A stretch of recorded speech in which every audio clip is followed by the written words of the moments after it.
Hello and welcome to the channel. My name is Sean Huggins and this is Europe with Hugs. Thank you so much for being here. Today, in these very crazy times that we live in, we are back with another video from EU Made Simple.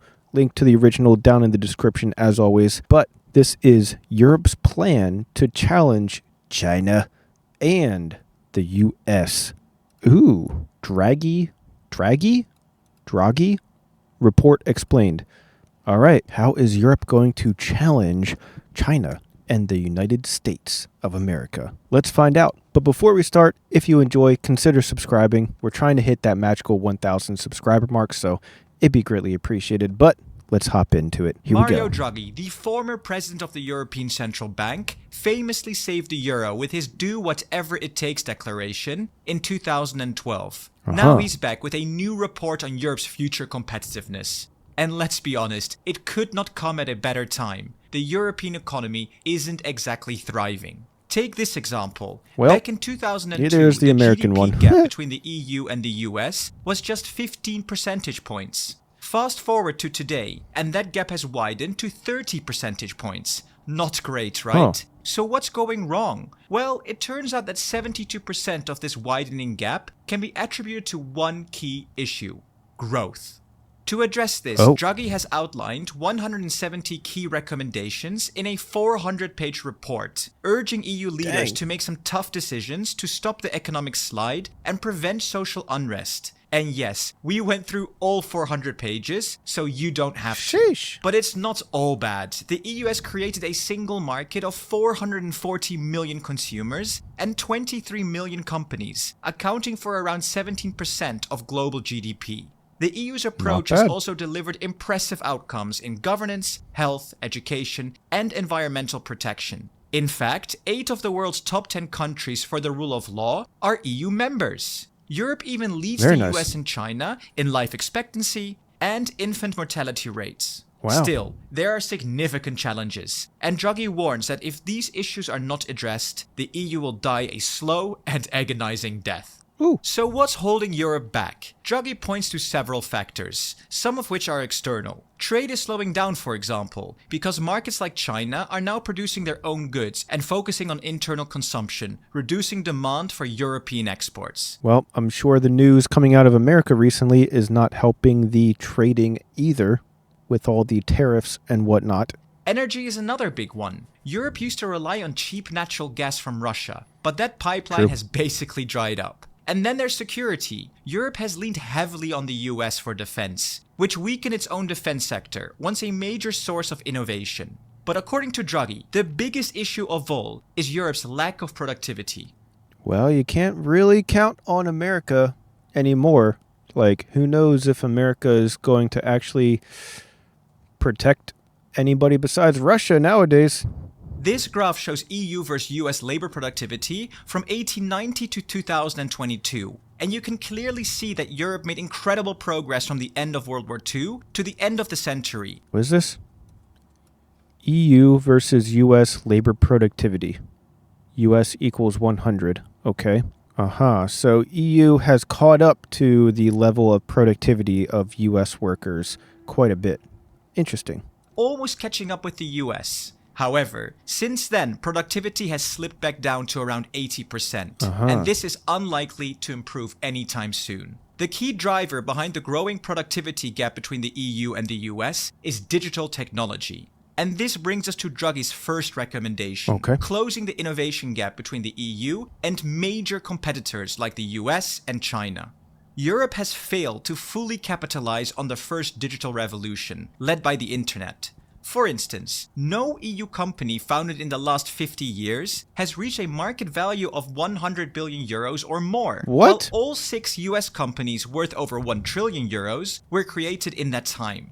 Since 2008, close to 30% of the so-called unicorns, namely companies that would go to be valued more than 1 billion euros, unicorns that had started in the European Union, have left, and the majority of them went to the United States. So 30% of our most successful innovators have moved. And this has to change. Europe must become a place where innovation flourishes, especially for digital tech. Innovative digital companies in Europe are simply struggling to scale and secure funding, especially compared to the US. Let's see here. Venture capital investment by development stage. All right, let me go here. You got seed, early stage, and later stage. And yeah, wow.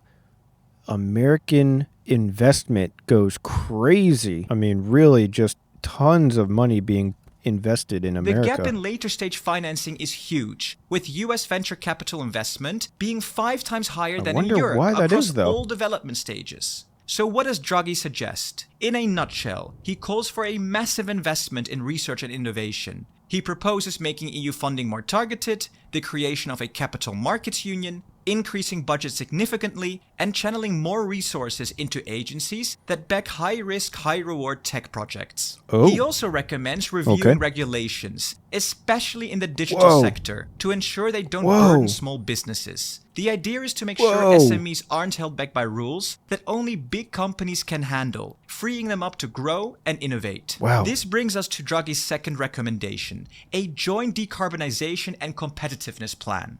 The second area is what the President mentioned before, and it's combining decarbonization with competitiveness.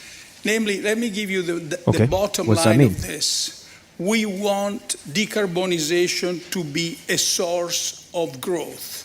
Oh, okay. If all policies are in sync with our climate goals, and as we will see later in our conversation, it's a big if. Decarbonization will be an opportunity for growth. But if we fail to coordinate, there is a risk that decarbonization could run contrary to competitiveness and growth.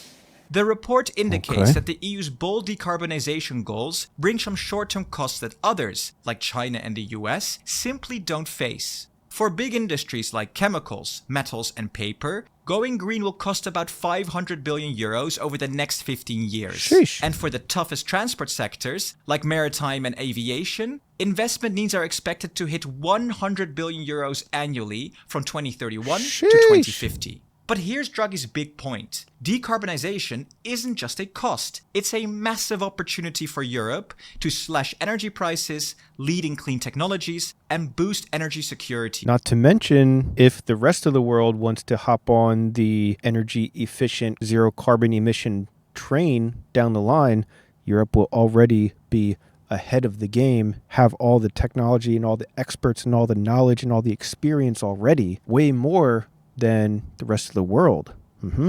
Surprisingly, Europe does actually have some natural advantages, solar in the south and wind in the north and southeast, to give it a competitive edge. Renewable energy use is already climbing, making up 22% of the EU's energy consumption in 2023, That's far significant. outpacing China and the US.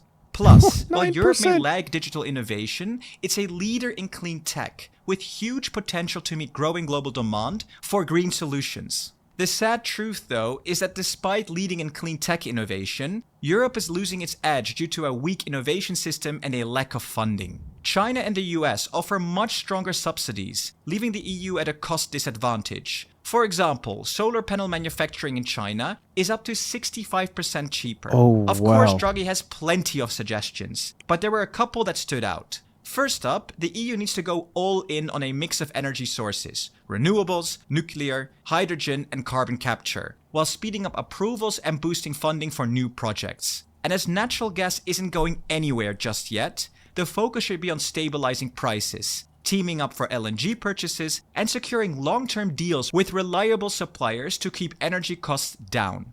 Second, the EU should develop an industrial action plan for the automotive sector to prevent production relocation and foreign takeovers.